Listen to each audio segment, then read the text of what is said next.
Hoy terminamos el capítulo 1.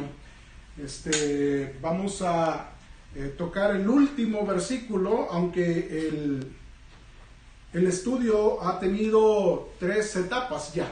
3 versículos que hemos estado desarrollando estos últimos miércoles. Desde el 18 hasta el 20 hemos estado hablando de este tema de pasando y recibiendo la estafeta. Para aquellos que se conectan por primera vez con nosotros hoy y que están preguntándose qué será eso de la estafeta, nuevamente vuelvo a explicarles que ese es el pedacito de cilindro de madera o de plástico que le dan a cada uno de los competidores que van compitiendo por relevos. Casi siempre son 3 los que tienen esta tarea, así que el primero recibe la estafeta, que es ese cilindro que tiene que pasarle a su siguiente compañero cuando llegue a esa estación, y eso es el esfuerzo grande que cada uno hace por llegar primero y pasársela al otro para que tenga la oportunidad de ganar la competencia al final de cuentas. Así que eso es lo que también el Señor nos ha estado mostrando en este estudio de estos 3 versículos, que Pablo, siendo el primer corredor, está pasándole la estafeta a Timoteo, quien es el segundo en la estación, y Timoteo nos la pasa a nosotros, que somos los terceros en la estación, para llegar al final de la meta y presentarnos como obreros dignos, como obreros calificados, como obreros aprobados delante de Dios. Así que ahora nos corresponde el versículo 20, donde estaremos hablando de que el ministerio que el Señor nos ha entregado, también si no lo hacemos de la forma apropiada, vamos a tener que ser disciplinados, y eso a nadie le gusta. Así que primer versículo 19, hablábamos del mandamiento que el Señor le dio y el encargo que Pablo le hizo a Timoteo de hacer este ministerio y de esforzarse por hacerlo lo mejor posible, porque él se había comprometido delante de Dios cuando fue nombrado para hacer este ministerio. En el versículo 19 el apóstol Pablo nos mostró también que podemos nosotros llegar a naufragar, a fracasar en nuestro ministerio si nosotros no tenemos la actitud correcta para realizar el ministerio. Y esa actitud tiene que ver con 2 cosas, dijimos: limpia conciencia o buena conciencia, y mantener nuestra fe en alto, es decir, vivir por medio de la fe, conocer la doctrina, vivir diariamente por la doctrina de la palabra de Dios y transmitir la doctrina. Y eso nos hace tener una limpia conciencia, una buena conciencia, porque estamos haciendo lo mismo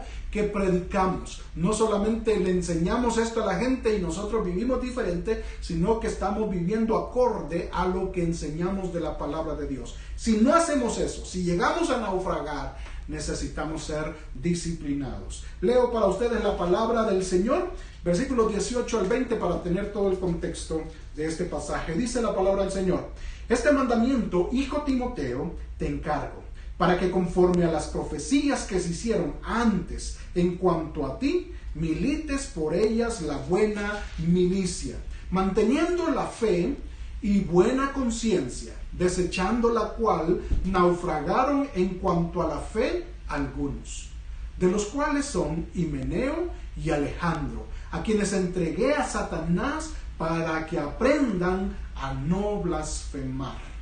Dios bendiga su palabra. Así que ahora nos corresponde entonces la tercera parte, la disciplina determinada para aquellos que naufragan en el ministerio de la exposición de la palabra. El ministerio, hermanos, es, como algunos lo expresan, es un gran privilegio. Y quizás cuando le han dado la oportunidad a usted de tener un ministerio dentro de la iglesia local, sus líderes le han llamado así: le vamos a otorgar un privilegio al hermano o a la hermana para que lo realice dentro de la iglesia, y ese privilegio es el ministerio que se nos entrega. Así que cuando nosotros somos encomendados a realizar un ministerio, estamos siendo privilegiados, y esto tiene mucho que ver con esto que vamos a estudiar ahora. Porque si ese es un privilegio que no se le da a cualquiera, es algo que uno recibe simplemente porque ha llegado a obtener ciertas cualidades espirituales que le califican para realizar el ministerio de la obra del Señor, es algo que uno debe de mantener un estándar de vida acorde a lo que Dios nos demanda hacer para la obra de Dios. Y si nosotros fracasamos en nuestro estilo de vida, fracasamos en nuestra práctica de la vivencia de la palabra del Señor, entonces ese privilegio ya no debe de tenerlo la persona que fracasa, que naufraga. Y ese es lo que la palabra de Dios nos presenta aquí. Dice, de los cuales, dice el versículo 20, de los cuales son esos que naufragaron, Himeneo y Alejandro. Aquí Pablo está hablando de estos dos líderes que están en la iglesia de Éfeso y que está diciéndole a Timoteo, mira, tú tienes que disciplinar a estos dos personajes, porque son personajes que se han levantado como líderes en la obra del Señor, ahí en la iglesia local, la iglesia de Éfeso, que están enseñando cosas que no son palabra de Dios, son cuentos, son fábulas, son leyendas, son mitos, son experiencias personales, son tonteras que al final de cuentas no deben de continuar allí. Así que Pablo dice, yo ya les entregué a Satanás para que aprendan a no blasfemar. Y esto es simplemente el darle a Timoteo una orden de lo que ya él aprobó, y eso es lo que está diciendo. Pablo no se encuentra en Éfeso, simplemente le está escribiendo a Timoteo que él debe de realizar esta tarea de disciplina también como parte de la iglesia local. Yo creo, hermanos, que este tema es bastante escabroso en el sentido de que a nadie le gusta que lo disciplinen. A nadie le gusta que le quiten el privilegio de ministrar dentro de la obra cuando se le han otorgado, pero es parte de la responsabilidad de la iglesia. Hay quienes dicen la iglesia no debe de hacer nada en contra de algún miembro que tiene ministerio dentro de la iglesia, porque al final de cuentas Dios se encarga de disciplinar a esa persona. Yo creo que aquí es importante distinguir entre uno y otro. Existe la disciplina divina que el Señor dará a cada quien conforme Él lo decida, de acuerdo a su gracia, a su misericordia, a su pensar y en su forma de actuar. Pero también el Señor ha otorgado a la iglesia la autoridad de disciplinar y demanda a Dios que la iglesia ejerza esa disciplina. Así que son dos disciplinas totalmente diferentes. Dios se encarga por su parte de disciplinar, pero también le ha ordenado a la iglesia disciplinar a las personas que están a nuestro cuidado. ¿Cómo lo hace la iglesia? Lo hace a través de sus líderes, de su pastor, de sus ancianos. Dentro de la iglesia son los que tratan los problemas espirituales de las personas que ahí se congregan, de los miembros de la iglesia, para que ellos puedan velar por la sanidad, por la santidad de sus vidas, pero también por la salud espiritual de cada uno de ellos. Así que aquí no está hablando de la disciplina divina. Dios disciplina a veces hasta permitiendo que pasen por tribulación económica, por ejemplo, y es una disciplina de Dios. Un problema económico no siempre es cuestión de las circunstancias del país, es cuestión de que Dios está tratando con esa persona, disciplinándole, quitándole quizás donde tiene puesto su corazón.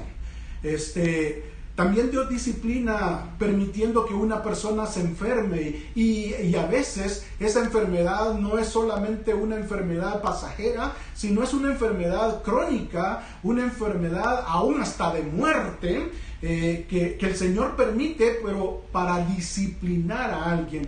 Y también el Señor disciplina llevándose a la persona de este mundo, es decir, cortándole la vida. Llevándoselo Él, porque es preferible estar en la presencia de Dios a que siga en este mundo dando un mal testimonio de Dios. Esa es la disciplina divina, pero la disciplina de la iglesia es diferente. Si usted quiere anotar este pasaje, es Mateo 18, donde el Señor también expresa un procedimiento de cómo la iglesia debe de actuar en función de aplicar disciplina a un miembro de la iglesia, y hay ciertos pasos que uno debe de seguir según Jesús lo expresó aquí. Pero Pablo tiene una forma muy peculiar de aconsejar a los líderes de las iglesias que él formó para que apliquen disciplina en estos aspectos que tienen que ver con el ministerio. Porque no es lo mismo disciplinar a una persona que no está involucrada en un ministerio público, en un ministerio a la vista de todos, en un ministerio de gran responsabilidad dentro de la iglesia local, que a disciplinar a un ministerio que apenas se involucra en la iglesia, que apenas asiste a la iglesia, que no tiene tanta influencia y tanta presentación pública ante los demás. No es lo mismo. Y entonces Pablo aquí nos muestra cómo debe de ser la disciplina de la iglesia local aplicada a un personaje que está hasta arriba en el staff de la iglesia. Alguien que está presentando la palabra de Dios es lo máximo dentro de la obra del Señor. Este es un ministerio que no cualquiera puede tener. Es un ministerio que es tan delicado porque la palabra de Dios es la base de cualquier otro ministerio que nosotros podamos realizar dentro de la iglesia local. Así que si usted tiene un ministerio público, un ministerio a la vista, un ministerio que se muestra ante todos, la disciplina, si usted llega a naufragar, si usted llega a fracasar en su vivencia espiritual, no puede ser pasada por alto. Es algo que se debe de actuar y drásticamente debemos de actuar. Y ese es el consejo que aquí el apóstol Pablo da, siempre para ese tipo de personas. En primer lugar, aquí nos presenta quiénes son los náufragos de la doctrina y señala ahí por nombre a estos dos personajes. Uno es Himeneo y el otro es Alejandro. Himeneo es mencionado también en 2 de Timoteo capítulo 2 versículo 7, que dice: y su palabra, es decir, la de Himeneo, carcomerá como gangrena, de los cuales son Himeneo y Fileto. Ese es otro de sus compañeros que ya habían fracasado con él. Así que eso es en 2 de Timoteo. Aquí estamos en 1 de Timoteo y ya Himeneo ya tiene esta mala reputación de no predicar la palabra. En 2 de Timoteo ya está haciéndose gangrena en el cuerpo espiritual de aquellos creyentes. Es decir, este es un hombre que sigue persistiendo en hacer un mal ministerio de la exposición de la palabra. Y aquí el apóstol Pablo está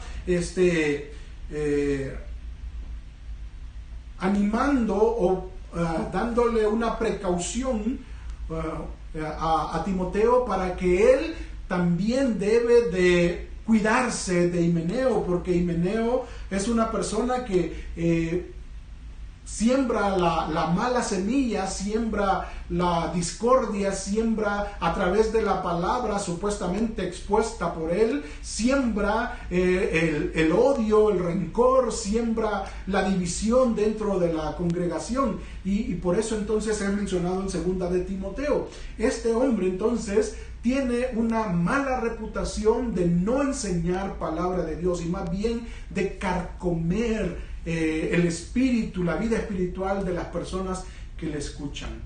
Luego está Alejandro.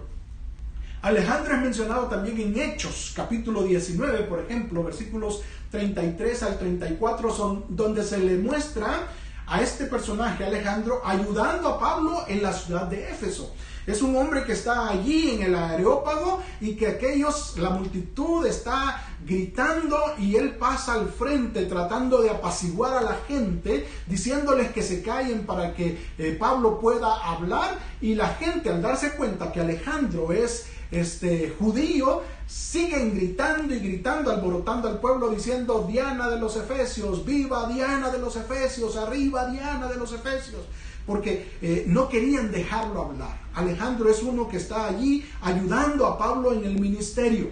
Pero también es mencionado en 2 de Timoteo capítulo 4 versículos 14 al 15, donde Pablo también le advierte a Timoteo que se cuide de Alejandro, pues le había causado ya a Pablo muchos males, y lo podía también hacer con Timoteo también. Así que tenía un corazón de cizaña, un corazón malo, un corazón que buscaba hacer daño a aquellos que estaban procurando el servir al Señor de la forma correcta. Así que si usted ve, en Primera de Timoteo se miran gente que están pasando por gran necesidad espiritual y que necesitan ser reprendidos, ser disciplinados. Y cuando vamos a Segunda de Timoteo los encontramos ya rebalsando de esto, rebosando de malignidad, de maldad de parte de ellos para hacer el ministerio. Así que si uno no reprende, si uno no disciplina a un personaje de estos,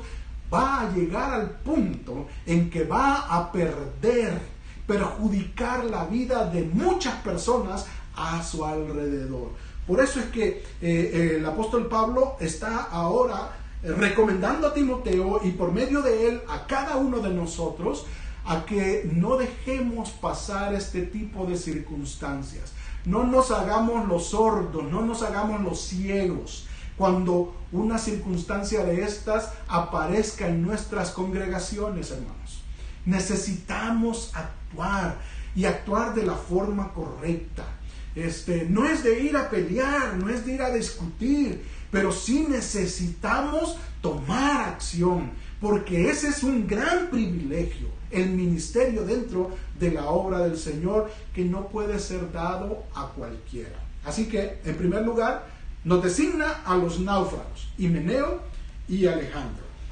En segundo lugar, nos muestra la disciplina. ¿Cuál debe de ser la disciplina que se le debe de aplicar a estos dos personajes que han fracasado en el ministerio espiritual?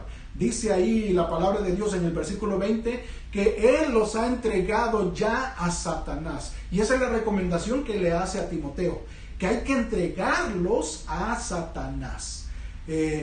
Esto mismo de la entrega de Satanás se menciona también en 1 Corintios capítulo 5. Si usted va allí, yo no voy a entrar en el pasaje, solamente se lo digo, las circunstancias en que estaba dándose. 1 Corintios 5, desde el versículo 1 hasta el 7 más o menos, nos narra de un personaje dentro de la obra del Señor ahí en Corinto, de que está con ministerio dentro de la iglesia, pero que tiene una vida espiritual por los suelos. Es un hombre, específicamente mencionado ahí, que tiene una vida de adulterio sexual.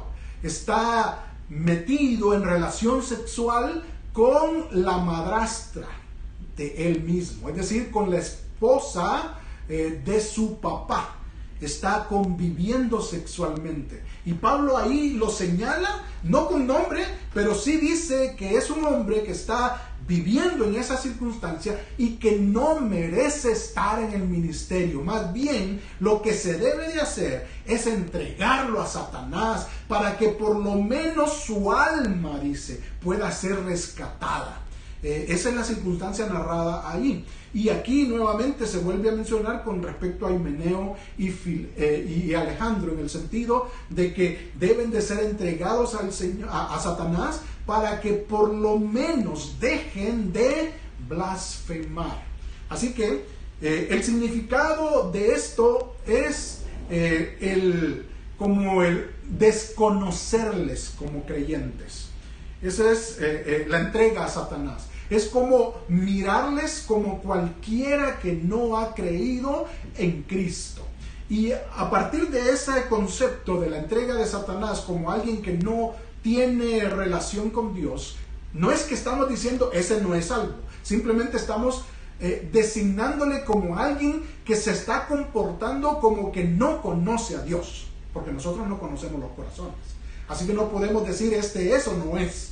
Pero sí podemos designarlo como alguien que está mostrando sus características de vida como alguien que no conoce a Dios. Y entonces es la entrega de Satanás. Pero al mismo tiempo que uno le entrega a Satanás a este personaje, uno está como excomulgándole de la congregación. Es decir, no tomándole en cuenta para ser parte de nuestra membresía, de nuestra congregación. A partir de ese momento, esa persona queda excluida de participar en reuniones, de participar en ministerios, de tener voz y voto para cualquier circunstancia que la iglesia quiera realizar. Eso es lo que nos está presentando aquí el apóstol Pablo con esto de entregarle a Satanás la disciplina que se le debe de imponer a este tipo de personas. Pero ¿cuál es el propósito? El propósito de esta disciplina y de cualquier otra dentro de la palabra de Dios para la iglesia local siempre tiene que ver con un propósito restaurador o de beneficio para la cura espiritual del individuo. Siempre que la palabra de Dios habla acerca de la disciplina es para restaurar a la persona en su diario caminar con el Señor, que reconozca que está viviendo equivocadamente y que decida volver al camino correcto por razonamiento y deseo personal, individual de esa persona. No por retorcerle el brazo, no por obligación, sino más bien que pueda reconocer. Y ese reconocimiento tiene que ver con el recapacitar, el poder tomar conciencia de lo que está haciendo es malo delante de Dios. Arrepentirse de ese pecado de estar haciendo cosas en contra de la voluntad de Dios y confesarlas a Dios. Cuando esa persona ha hecho ese proceso de reconocimiento, de volverse de eso, de no querer seguir haciendo esto y confesarlo a Dios, entonces se ha realizado ese proceso de restauración espiritual, que es lo que persigue la disciplina. Sea como sea la disciplina, siempre debe de procurar la restauración espiritual de la persona. No tiene un propósito de dañar a nadie, no tiene un propósito de menospreciar a alguien, no tiene un propósito de destruir la vida de alguien. Yo sé que cada vez que una iglesia aplica disciplina a algún miembro de su iglesia, puede llegar a ocurrir esto de dañar, de menospreciar y a veces hasta de destruir, porque la gente se presta a eso. Hay muchos miembros, y yo por eso estoy exponiendo esto ahora, porque hay muchos miembros en las iglesias que les gusta hablar de los demás, les gusta aprovecharse del mal de los demás y anda de boca en boca. Quizás no sea la verdad de lo que esa persona estaba haciendo, pero cuando se publicó la disciplina de esa persona, la gente comienza, ya viste, yo te dije esto, mira lo otro, y cuando miran a la persona le miran de reojo, de lejos, de menosprecio, y eso realmente, en lugar de restaurar espiritualmente a la persona, termina destruyendo a esa persona. Si una persona acepta la disciplina de la iglesia necesita actuar con amor. La iglesia necesita actuar guiada por el Espíritu Santo para ayudarle, para apoyarle, para echarle el hombro en oración, clamando al Señor para que el Señor restaure espiritualmente a esa persona. Aquí el apóstol Pablo nos lo expresa, este propósito de restauración diciendo para que aprendan a no blasfemar. Es decir, el deseo del apóstol Pablo de entregar a estas personas a Satanás no es para su destrucción, sino es para que puedan aprender en medio de ese aislamiento, en medio de ese señalamiento, en medio de verse realmente señalado por la iglesia de que no puede seguir enseñando la palabra de Dios, no puede seguir ministrando dentro de la iglesia, puede hacerle recapacitar y también volver al camino correcto, y esto que le haga aprender a no seguir actuando en esta forma. Y eso es lo que el apóstol Pablo nos presenta en cuanto a esto. Cuando el Señor permite que la iglesia aplique disciplina, siempre el Señor tiene en mente que la iglesia restaure espiritualmente a esa persona que no ha vivido acorde a lo que Dios exige de los que servimos en la obra de Dios. Yo con esto quiero expresar dos cosas. Uno es, usted, mi hermano, que se encarga de predicar la palabra de Dios, de ministrar dentro de la obra de Dios a nivel local, necesita cuidar su diario vivir. Necesita estar consciente de que usted es un ser humano que se equivoca, un ser humano que está propenso a caer por cualquier pecado. Usted necesita estar consciente de que usted solo no podrá resistir. Yo creo que eso es fundamental para que usted pueda mantenerse fiel al Señor y ministrando bien en la obra del Señor. Cuando usted tiene conciencia de que usted es malo por naturaleza, de que a usted le gusta y le encanta el pecado y que solamente puede permanecer firme si usted está agarrado fuertemente de la mano del Señor, usted tiene muchas probabilidades de permanecer fiel al Señor. Y eso es lo primero que usted y yo necesitamos desarrollar hoy. Porque si no tenemos convivencia con el Señor, si no reconocemos que nosotros necesitamos cada momento, cada día de nuestra vida, estar tomados fuertemente de la mano de nuestro Dios, no podremos permanecer firmes, hermanos.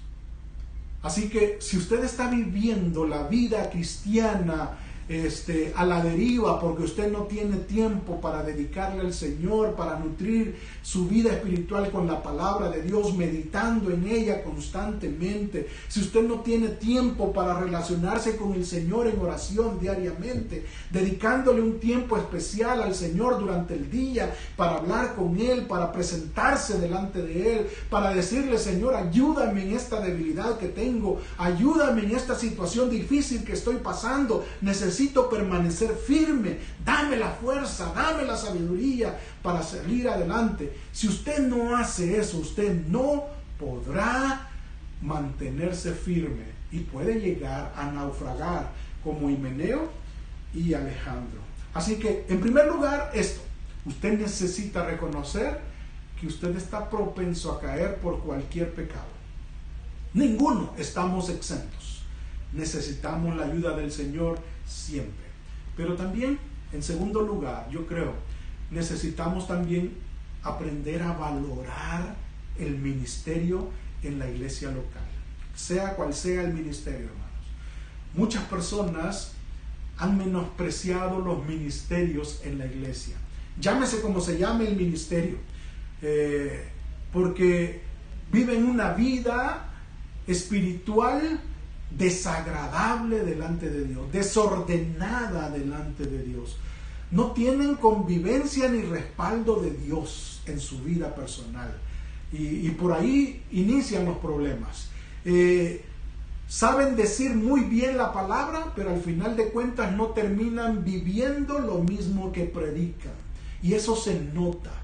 Cuando una persona simplemente muestra lo que la palabra de Dios dice, pero no en su vida personal, se deja notar claramente. No hay impacto, no hay un respaldo de parte de Dios y Dios no actúa en función de esa persona a través de bendecir y edificar a las personas a quienes está ministrando. Yo creo que usted y yo debemos también de aprender a valorar el ministerio que el Señor nos permite realizar. No menosprecie lo que el Señor le ha dado. Y quizá usted no se atreva a menospreciarlo por las palabras que expresa, porque ninguno quizás nos atrevemos a hacer eso, a decir: ¿qué importa? Si a mí me toca enseñar el domingo, ¿qué importa? Eso no es importante para Dios, no es importante para mí. Quizás no nos atrevamos a decirlo con nuestra boca, pero nuestras actitudes, nuestras acciones hablan tan fuerte delante de Dios que denigran el ministerio que estamos realizando delante de Dios. Dios no va a respaldar su ministerio si usted no pone en alto lo que hace para la gloria de Dios. Dios merece lo mejor de nosotros. Dios merece que nosotros hagamos todo lo posible para sacar siempre la excelencia delante de Dios haciendo lo que Él nos ha pedido que hagamos. Así que, mis hermanos, si usted no está viviendo como Dios demanda y más bien está perjudicando la obra de Dios, quizá usted necesita ser disciplinado. Disciplinado por Dios, pero también disciplinado por la iglesia. Y si usted es un líder de iglesia, yo le animo a que no se amedrente ante ninguno que esté haciendo mal en la obra del Señor.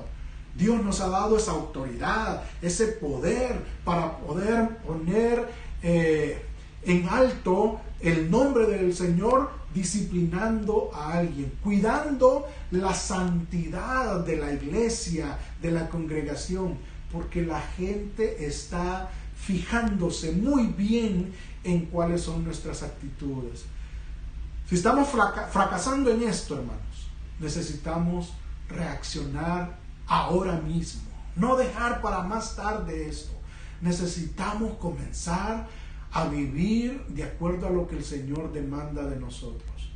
Si usted está como nosotros, por ejemplo, nuestra congregación no se está congregando en este tiempo, y cuando nos congregamos, no todos los ministerios están en funcionamiento todavía por causa de la pandemia, y quizás usted se ha dado licencia, ya que no está enseñando en escuela dominical, porque no tenemos escuela dominical. Quizá usted ya no se está desarrollando su ministerio con las damas, con los varones, con los jóvenes, con los niños, y usted se ha dado vacación y ha tomado no solamente vacación de ministrar, sino también vacación de Dios, de vivir para Dios, de ser impactado por la palabra de Dios. Hoy usted necesita recapacitar. Dios demanda que usted y yo valoremos tanto este gran privilegio que el Señor nos da de ministrar en su obra. Él se le otorga solamente a aquellos que tomamos en serio la palabra del Señor, aquellos que valoramos tanto lo que el Señor dice en su palabra y que queremos agradarle y nos esforzamos por hacerlo día a día.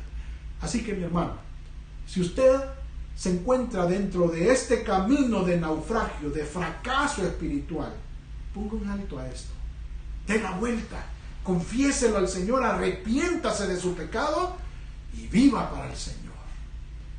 Si usted se siente duro de corazón para hacer esto, si usted todavía no está dispuesto a salir de esa circunstancia, yo le animo a que no espere que los hermanos de la iglesia lo saquen del ministerio.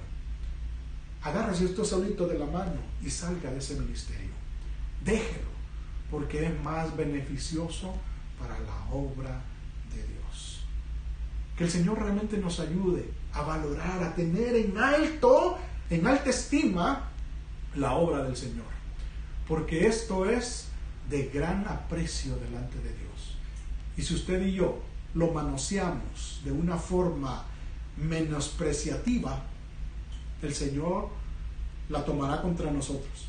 Y Él nos disciplinará si la iglesia no lo hace. Y la disciplina del Señor es más severa. La disciplina del Señor realmente es más dura. Así que yo espero que recapacitemos y que tomemos conciencia de lo que el Señor nos ha permitido hacer dentro de su obra, y que podamos levantar en alto su nombre cada vez que hacemos algo para nuestro Dios. Oremos, mis hermanos. Gracias, Señor, porque a pesar de que somos malos, pecadores, Señor, débiles en cuanto a la forma en que queremos agradarte, buscarte y hacer lo mejor para ti, tú, Señor, te has dignado en tomarnos como tus siervos, tomarnos, Señor, como ministros dentro de tu obra.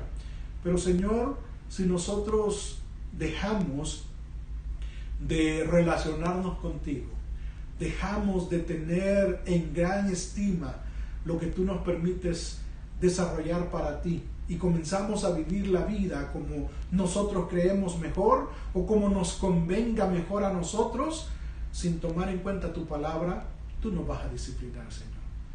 Y ayúdanos a no esperar a llegar a eso, Señor. Ayúdanos a recapacitar ahora mismo, Señor, con esto que hemos estudiado en tu palabra. Permítenos ser sensibles a tu voz en esta oportunidad y que podamos, Señor, volvernos a ti, que podamos suplicar tu perdón y podamos así, Señor, reactivarnos en nuestra relación contigo y en nuestro ministerio hacia ti, Señor. Glorifícate, Señor, en tu iglesia, no solamente Vida Abundante, sino en toda tu iglesia, Señor, a nivel mundial. Glorifícate y que cada uno de nosotros, los que servimos en tu obra, podamos tener un estándar alto, Señor, de servicio dentro de tu obra, porque lo estamos haciendo para el Rey de Reyes y Señor de Señores, que debe de ser honrado, que debe de ser levantado y que debe de ser proclamado ante este mundo como alguien santo, alguien que merece adoración, alguien que nos ayuda en nuestro diario vivir. Señor, gracias por darnos este gran privilegio y ayúdanos a hacerlo lo mejor posible. Nos ponemos en tus manos. En Cristo Jesús lo suplicamos. Amén.